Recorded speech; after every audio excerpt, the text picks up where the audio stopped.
Colgate Dental Cream to clean your breath while you clean your teeth and help stop tooth decay, and Palmolive Shave Creams for a smoother, more comfortable way to shave, bring you Our Miss Brooks, starring Eve Arden. It's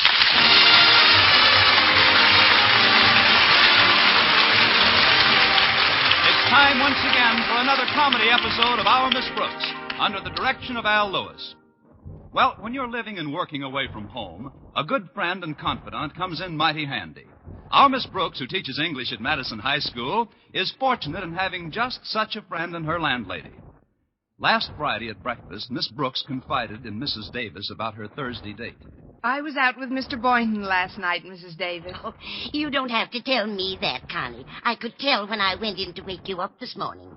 How? You were squeezing your pillow so hard, half the feathers popped out.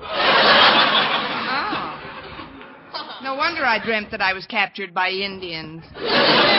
We had quite an exciting time, though, before Mr. Boynton took me home. What did you do? Well, he said he'd like to go to a movie, so I very subtly steered him to the Strand, where they're showing Valentino. Oh, is that the one about Rudolph Valentino, the great lover? It isn't about Jake LaMotta. It's really a very good movie, and I was hoping Mr. Boynton would take a slight hint and get into the mood. Did the scheme work, Connie? Did it work?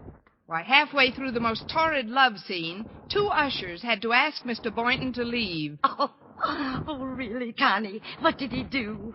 He giggled so hard he dropped his popcorn.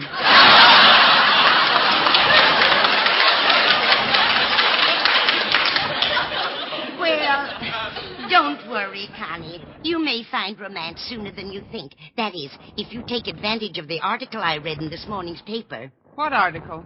It says that Mr. Jacques Bouvet of the French public school system is here in America to import teachers to France. He arrived at Madison yesterday, and he's interested in any American instructors who can help streamline French educational methods. Well, good for him. But why an American teacher should go traipsing off to France to teach is beyond me.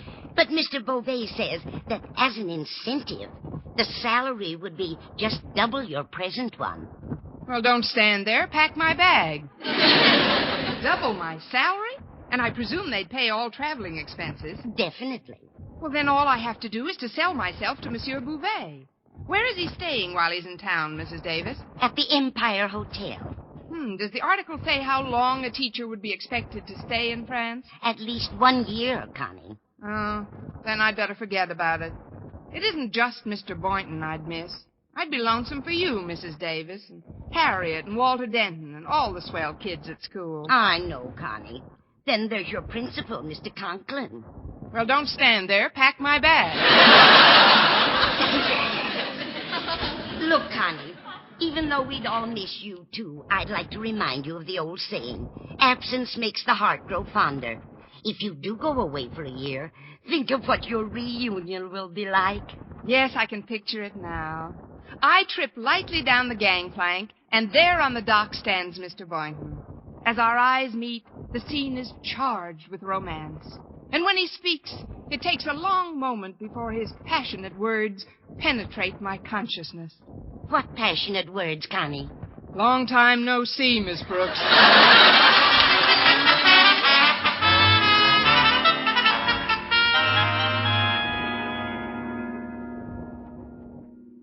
What have you done to your car, Walter? It looks different this morning. Prettier. That's because you're in it, lovely one. I purposely picked you up early this morning so you could take advantage of the bulletin I have for you. Bulletin? Yes, ma'am. I read an article in the paper that says a high official in the French public school system is in town, looking for teachers. A Mr. Jacques Bouvet. That's Jacques Bouvet, Walter. How do you know him, Miss Brooks? Mrs. Davis introduced me to the article this morning. Oh, aren't you excited? He's offering teachers an all-expense trip to Gay Paris. That's short for France. I know he is. That's why I've got to get to Mr. Conklin's office. Why Mr. Conklin's office? So I can get permission to take a little time off this morning. I'd like to see Mr. Bouvet before he's mobbed by the other teachers. But, Miss Brooks, you know how old Marblehead Mr. Conklin is when it comes to giving people time off. Well, I'll just have to think of some legitimate-sounding alibi, I guess. Now, let's see. What sounds like a truthful tissue of lies?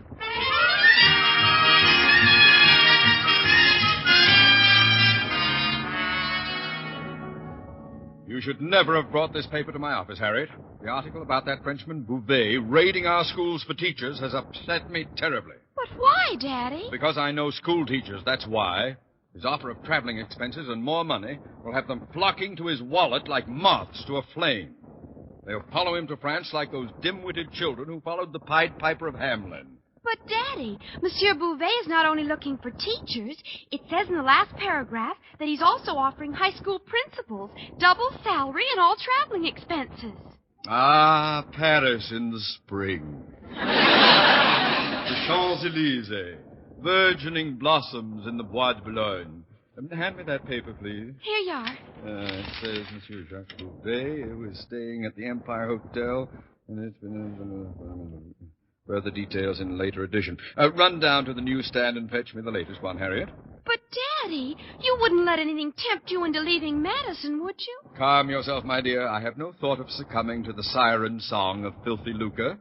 Moreover, I intend to see to it that there is no exodus from my staff. If I catch any member of Madison's faculty making a beeline for the Empire Hotel, I'll see that... Come in. Now, you run along, fetch that paper, Harriet. All right, Daddy. Hi, Miss Brooks. Hi, Harriet. Bye, Miss Brooks. Bye, Harriet. And what brings you to my office so early, Miss Brooks? An emergency, Mr. Conklin. I've got to make a beeline for the Empire Hotel. Oh, you do.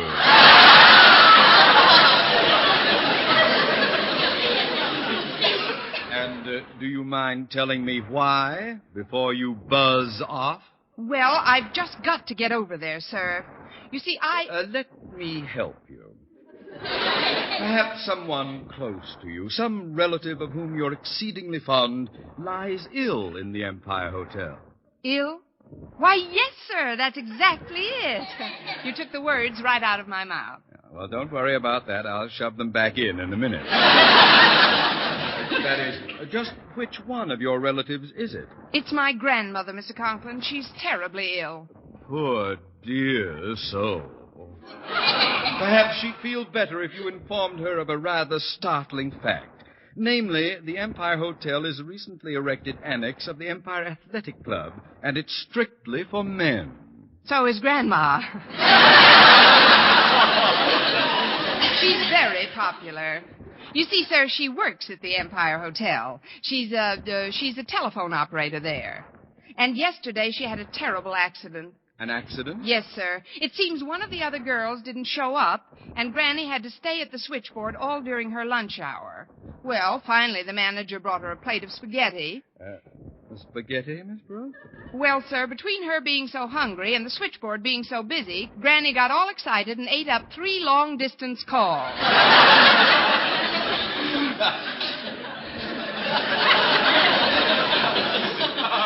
What a catastrophe. But, Miss Brooks, I have a suggestion to make. Supposing I accompany you to the Empire Hotel.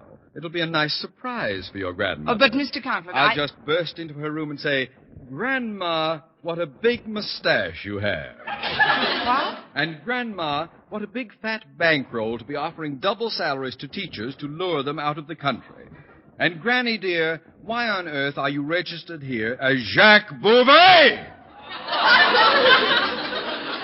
Well, Miss Brooks, is the jig up or isn't the jig up? Charleston.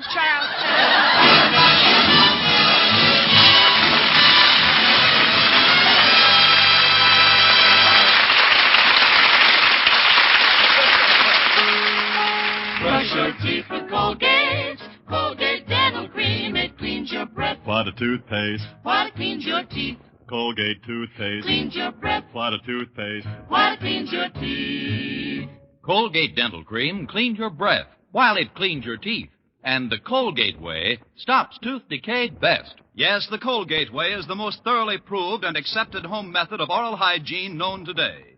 Over 2 years' research showed brushing teeth right after eating with Colgate Dental Cream helps stop more decay for more people than ever before reported in dentifrice history. The Colgate way stops tooth decay best. No other dentifrice, ammoniated or not, offers such conclusive proof. And you should know that Colgate's, while not mentioned by name, was the only toothpaste used in the research on tooth decay recently reported in Reader's Digest. So always follow the Colgate way to clean your breath while you clean your teeth. And stop tooth decay best. Brush your teeth with Colgate. Colgate Dental Cream. It cleans your breath What a toothpaste. while it cleans your teeth. And the Colgate way stops tooth decay best.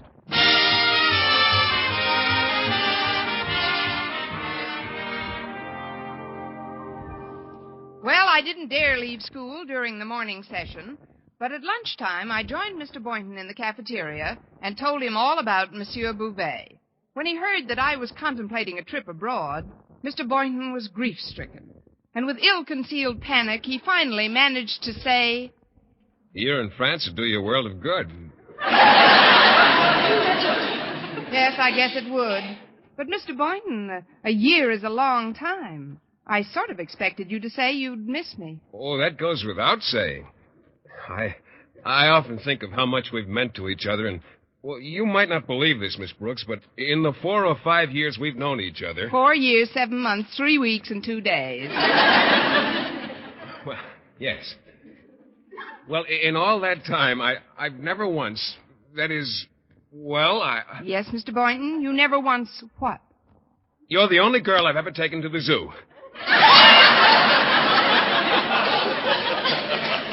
You've no idea what a feeling of security that gives me. It may not seem like a very romantic locale, but many's the time as we stood outside those cages, I got some pretty bold thoughts.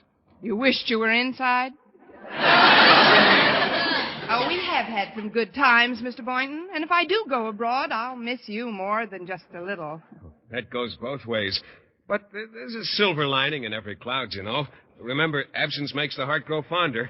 And when you returned, I'd be the first one to meet you at the boat. Yes, ma'am, I'd be right there on that dock as you tripped down the gangplank. And what would you say, Mr. Boynton? Say? Well, I don't know offhand, but it wouldn't be anything teary or sentimental. No, I'd probably just take your hand and get off some witty remark or other. Like what?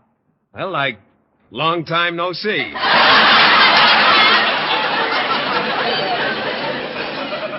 Oh, that is a wham-doodle of a crack.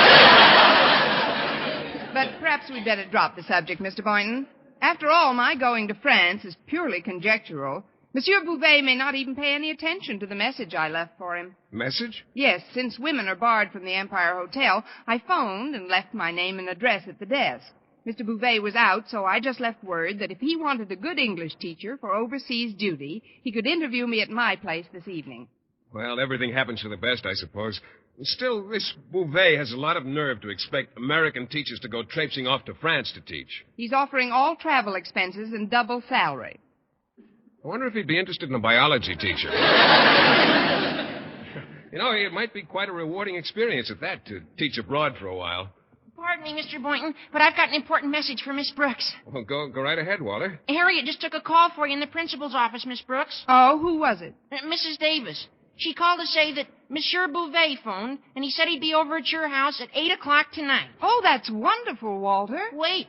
In the late edition of the paper, it says that he's only accepting teachers who have a first-hand knowledge of France and its people and who speak the language fluently. Fluently? But I haven't spoken any French since high school, and I majored in Spanish at college.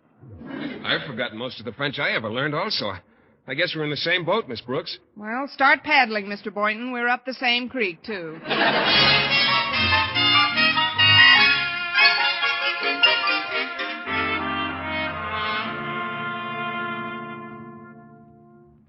Well, it's almost 8 o'clock, Mrs. Davis. Monsieur Bouvet should be here any minute. But, Connie, you said yourself you don't know enough about French to read a perfume bottle. How do you expect to land a job teaching over there? If I get the job, Mrs. Davis, I'll have time to take a refresher course before I commence teaching. Now, don't worry about me. I'll get by this interview somehow. If it's what you want, Connie, I can only wish you luck. I'll go make some tea now. If you need me for anything, just call. All right, Mrs. Davis. Uh-oh, that's him. Coming! Bonsoir. I am Jacques Bouvet. Oh, yes. I mean, oui. Entrez, monsieur. Merci. You, I presume, are la Belle Brooks. I'm not anybody else, la but.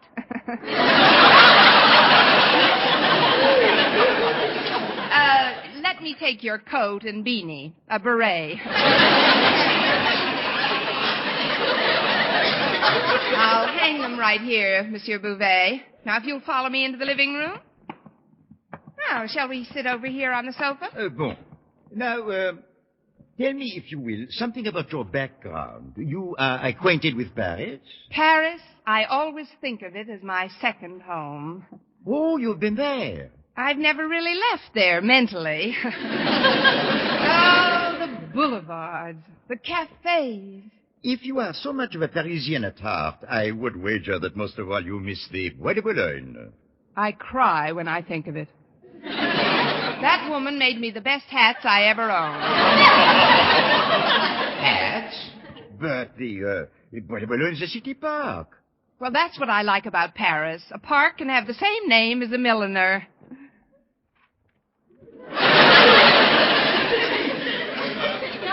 Could I get you something, Monsieur Bouvet?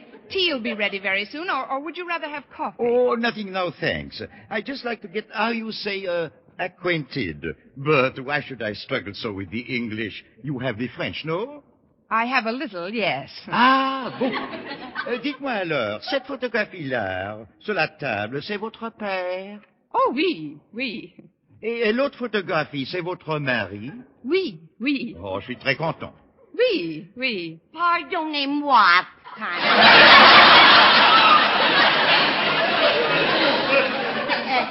the tea is ready. What? Oh, Mrs. Davis, this is Monsieur Bouvet. Oh, merci, monsieur.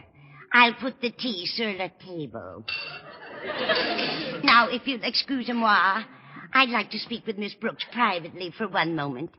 Come here, Connie. All right, Mrs. Davis. Excusez-moi, too, Monsieur Bouvet. Certainement.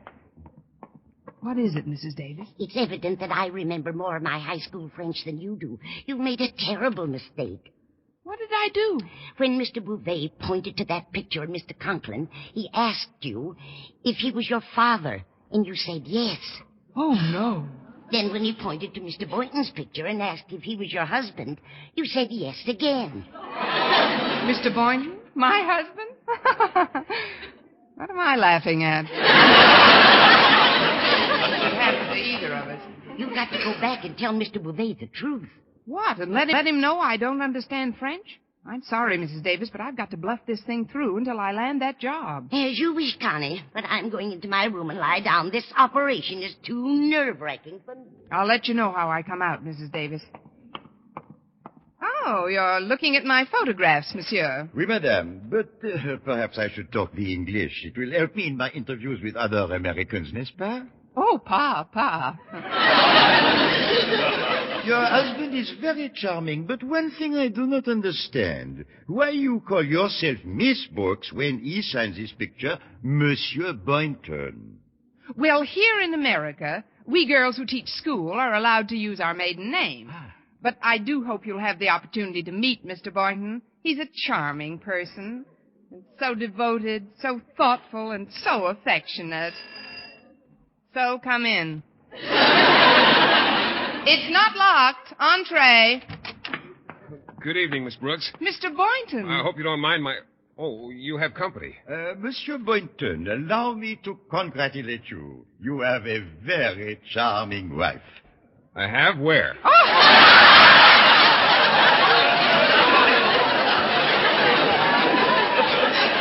Dear me. Isn't he a scream? What a sense of humor, darling. Your husband is funny. Funniest thing since Murders in the Rue Morgue.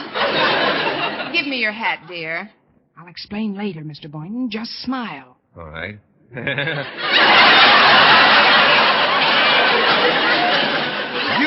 are a man after my own heart, Mr. Boynton. Devil may care. And your wife has told me how affectionate you are.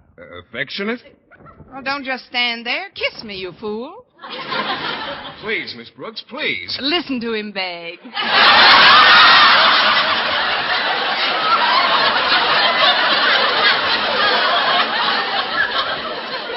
Well, I'm all puckered, dearest. Let's have it. Oh, how romantic. But permit me to make the introduction. I am Monsieur Jacques Bouvet. Monsieur Bouvet, but of course. Je suis très joyeuse. Bonsoir, mon ami. How do you like that? I pucker and he kisses him. Monsieur Bouvet, I've always wanted to teach biology in Gay Paris. You alone can make my fondest dream come true. Well, frankly, I have several biology teachers already contracted. Somehow Paris seems to lend itself to biology. And vice versa. But of course, if I accept your wife, it would be a shame to separate you, especially if you are really so madly in love with her. In love with her? Rather would I lose my life and my wife. Comment? Miss Brooks. Oui? Pucker up again, mon chéri. Why, Pierre Boynton. Here I am. Oh, wait. There will be time for that later. Marshall Plan or no Marshall Plan? This guy has got to go. What is it you want to tell us, monsieur? Well, I have come to the conclusion that married couples are best for my purpose. Single teachers might get lonesome after a short while, and then, poof, back to America they come, leaving me clutching a valise. Clutching a valise? Holding the bag.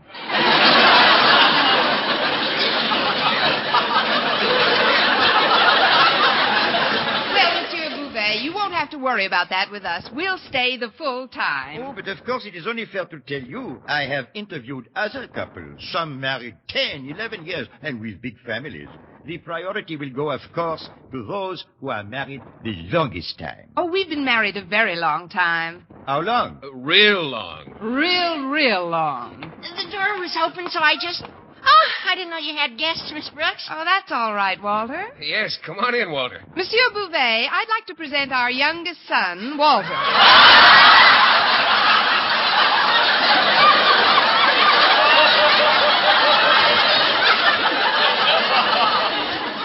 What? Isn't he a doll?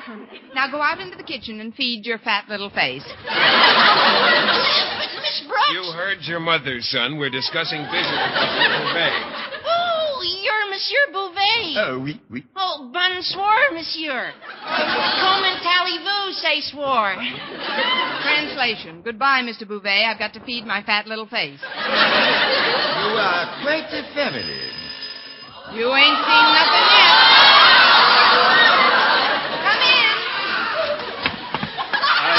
I just stopped by to... Oh, you have company, Miss Brooks. The more the merrier. Do come in. I recognize you from your photograph, monsieur.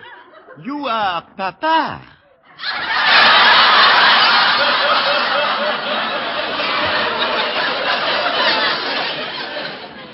Papa? And you have a lovely daughter, monsieur. Such a sweet face. Just gaze upon her. Gaze upon her? My daughter's at home. But of course she's at home. I have been talking with her for the last 10 minutes. Sir, either you have an extremely loud voice, or you're as wacky as a dodo bird. Qu'est-ce que c'est dodo bird? Oh, it's just a colloquialism, sir. Dad here is a great little kidder.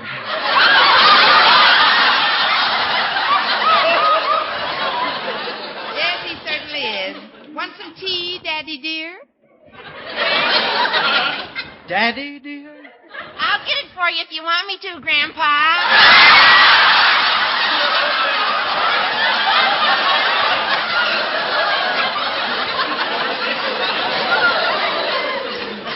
What's going on here? I was just going to escort Monsieur Bouvet to the door. Monsieur Bouvet! Oh, I should have known. Bonsoir, mon ami. Je suis très joyeuse. Well, there's no use talking. I've got to get myself a tuxedo. Monsieur Bouvet, I'll come right to the point. At first, I refused to be tempted, but as one of the nation's more efficient high school principals, I feel I owe it to your country to volunteer my services until your educational system is once again flourishing. That is most kind, monsieur. Of course, I'll be frank with you, sir. I'm also interested in the fact that you're offering double salary. Oh, that. Oh, I'm afraid, monsieur, the American press has made a slight, misquoting. What did they misquoting? Well, you see, we are offering double your present salary, but it is not in dollars. It is in francs. In francs? That's much less than we're receiving now. Oh, oui, but think of the experience. Now, if you will all want to sign up, I will get the papers. Just a moment, Monsieur Bouvet. I'd like to hold a little caucus with Papa and Pierre and Sonny. Gather around, friends. What'll we tell him, Miss Brooks? Well, I think we ought to say something like this. Yes, that sounds just right to me. And between us, we ought to know enough French to give him the whole thing in his native tongue. Let's see. The first word is fichet. And the next is le. Then comes camp. Fine. Monsieur Bouvet. Oui? Fichez le camp. Comment? Translation. Hit the road!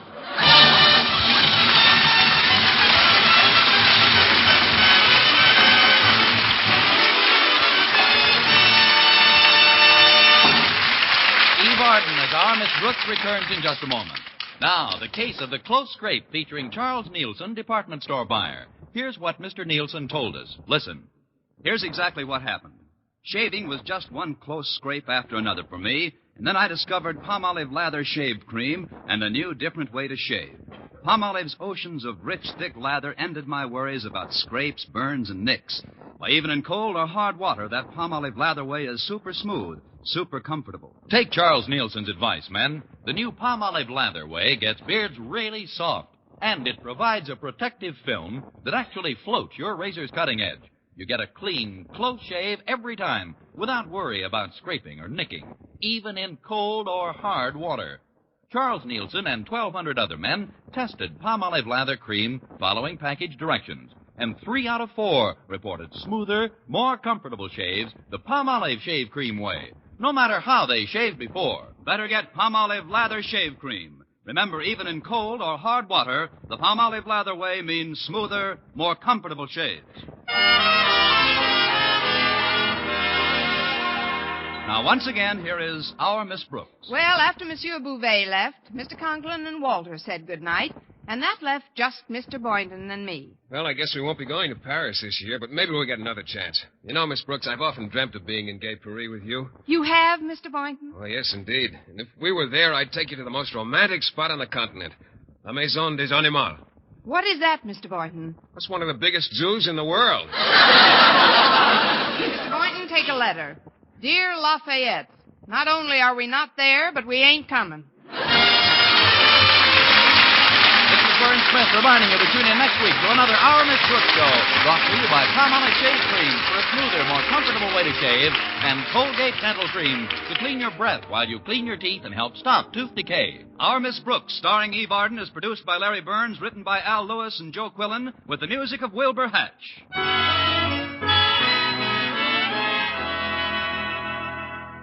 Listen to this. With Marvelous Vel, V-E-L, you can save 90% of dishwashing work. A quick soak in Vel suds gets dishes and glassware shiny clean. Even if a bit of food should cling, a touch with a dishcloth gets rid of it fast. Yes, Vel's activated suds lift off and carry away food and grease. So all dishes need is a quick rinse, and they dry sparkling without washing or wiping. All pots and pans need is a soaking with Vel suds. Then you can wash them shiny clean without hard scouring. What's more, Vel is a miracle of mildness. So get new Vel. Save 90% of dishwashing work.